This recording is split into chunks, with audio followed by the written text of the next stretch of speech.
was to try to stop that.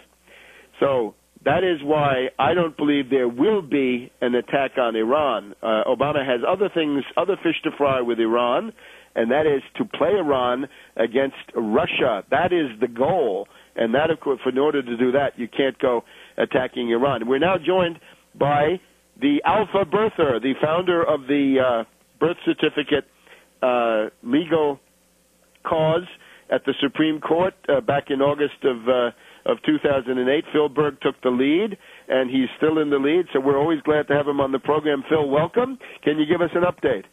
Well, not much more to update, except we're closer to the October 26th hearing date for before the Third Circuit Court of Appeals on the issue of standing.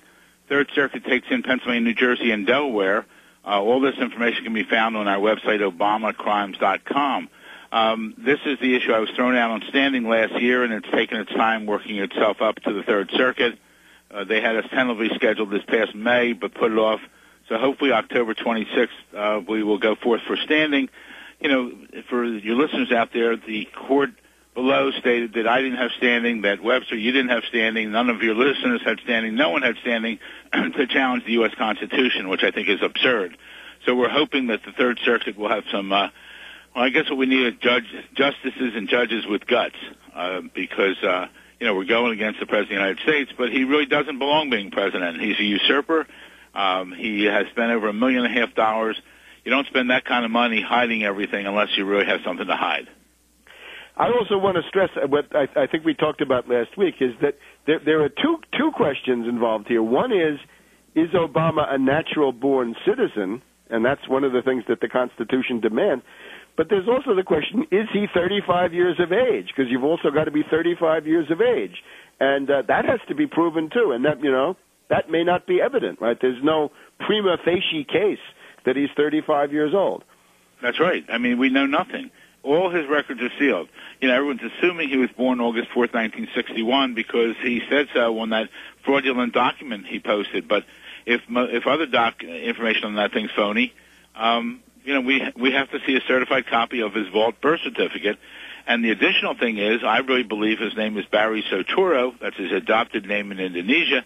And if he hasn't legally changed his name since that time, then he's committed a fraud among the American public by putting his name down as Barack Hussein Obama. He has a lot of questions to answer, and I just hope we can get the court to do something. If not, we have to stress, get the American public involved. If we can get 75 million people involved in this, out of the 220 million that are eligible to vote, we can make a difference in this country. Okay, Phil. We'll be with you again next week and keep up with the news. But October 26th in Philadelphia. ObamaCrimes.com. Phil Berg, thank you very much. Thank you.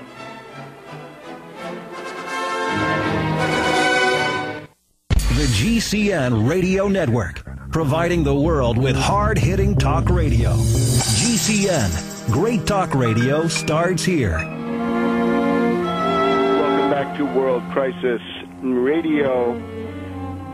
We want to take a look at the healthcare debate. I call your attention to the cover of Newsweek magazine, I believe still on such newsstands as it reaches now in the twilight of Newsweek, obviously a moribund institution, and with good reason when you look at the people who write for it.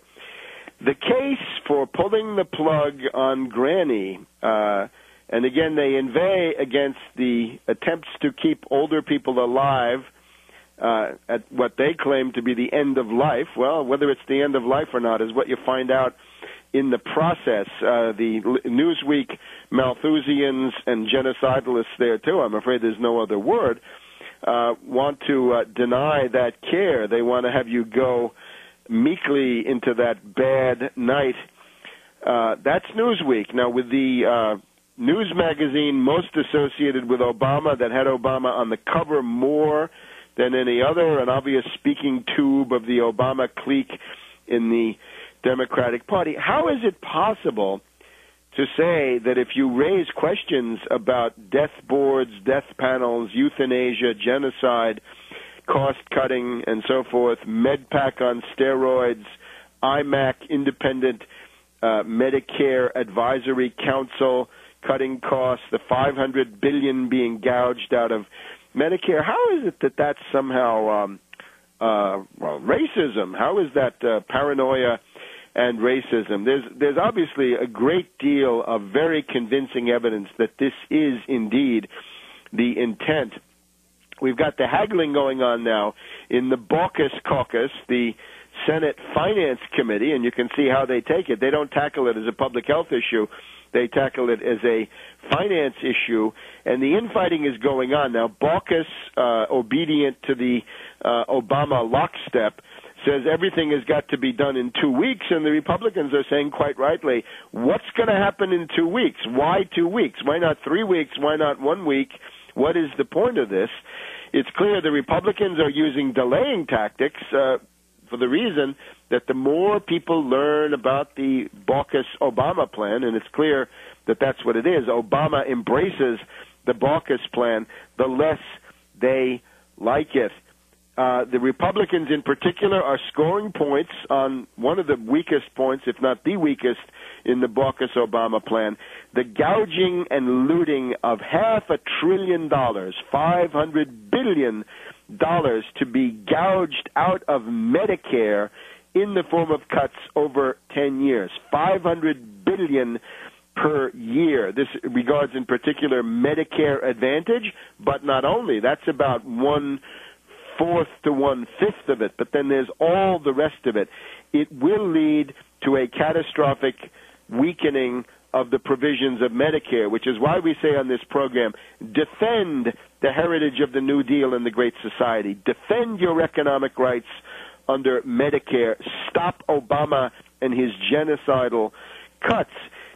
Significantly, one insurance company began sending out mailings to older people pointing out what Obama was attempting to do under the cover of extending coverage and the clamor for reform and cutting costs. Obama was in doing a better job than any Republican could ever do in cutting Medicare, and the Obama regime has imposed a gag order on that insurance company to try to stop them from alerting senior citizens, Medicare recipients over 65, to this looting and robbery that's going on. So that's the crimes of Obama. On the Republican side, an interesting case of a woman who came forward, no insurance, no money, suffering from tumors, needed an operation within days, told by Congressman Eric Cantor, the House Republican whip and a genocidalist of a different stripe, that she should just go and appeal to some charities for help. So you can see the idea that the American population are supposed to become groveling paupers, happily accepting whatever largesse the rich and the elitists can allow to fall from their table, whatever crumbs might come their way. This focuses once again on the question, is health care a right? My big disagreement with Congressman Ron Paul. Dr. Tarpley refutes Dr. Paul on this one. Health care is a right. It has to be a right. The achieved level of economic activity is only possible thanks to longevity. Industrial society, and advanced industrial society, has made this possible. You've got to have people who live 70 to 80 years, otherwise you can't give them the training they need to be productive, and that means essentially the equivalent of a college degree and increasingly more than that.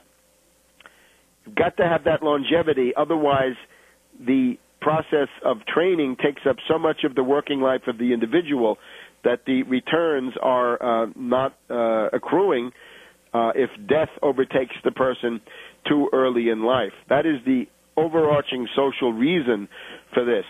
So health care is not just a right, it's an imperative. It's got to be delivered. If the private sector were delivering it, that would be fine. The fact is they're not. That's where the issue begins. And, of course, we've had 40 years of reactionary Republican rule. 7 out of 10 presidents, reactionary Republicans, except for Carter, a catastrophe, and Clinton, at least a demi-catastrophe in his own right.